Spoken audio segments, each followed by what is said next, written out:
जो 9 ग्रह हैं उनमें से 7 ग्रह तो देखे जा सकते हैं। राहु केतु को हम छाया ग्रह मानते हैं। फिर वो कौन से उपग्रह और आप्रकाशी ग्रह हैं जिनको हम देख तो नहीं पाते और वो हमें प्रभावित करते हैं। तो उनमें जो हैं वो हैं, उपग्रह में हैं काल, मृत्यु, यम कंटक या यम घंटक, अर्धपहर, गुलिक और मादी। आप्रकाशी ग्रहों में हैं धूम, परिवेश, इंद्रचाप, पात और उपकेतु। काल ये सूर्य का उपग्रह है, मृत्यु ये मंगल का उपग्रह है, यम घंटक ये गुरु का उपग्रह है, अर्धप्रहर ये बुध का उपग्रह है, गुलिक और मादी शादी के उपग्रह है, शनि के उपग्रह है। आप्रकाशी ग्रहों में जो धूम है वो मंगल का उपग्रह है, जो परिवेश या परिधि है वो चंद्रमा का उपग्रह या आप्रकाशिक ग्रह है, इंद्रचाप या कोदंड ये शुक्र का है, और जो पात है इसको व्यतिपात भी कहते हैं, ये राहु का है।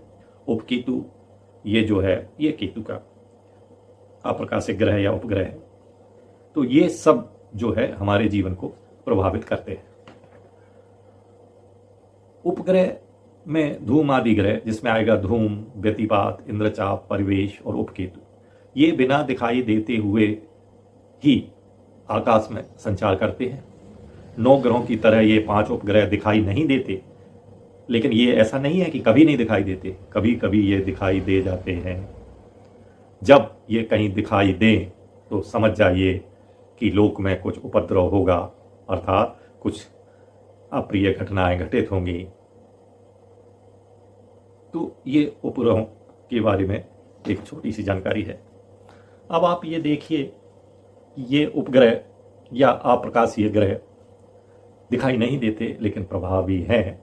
लेकिन कहा गया है वीडियो में कि कभी कभी ये दिखाई भी दे जाते हैं। तो कैसे दिखते हैं या कैसे दिखाई दे जाते हैं? तो कहते हैं कि जो इंद्रचाप है इसका दूसरा नाम इंद्रधनुष है। तो वर्षा ऋतु में बरसात के बाद कभी कभी ये दिखाई देता है और हम सब ने इसको देखा भी होगा। ये उपद्रव कारक है।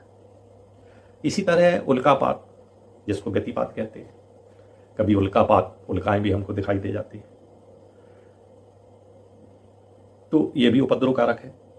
और पुच्छल तारे के बारे में हमने सुन रखा है, तो पुच्छल तारे भी कभी कभी वैज्ञानिकों ने देखे हैं। ये धूम है।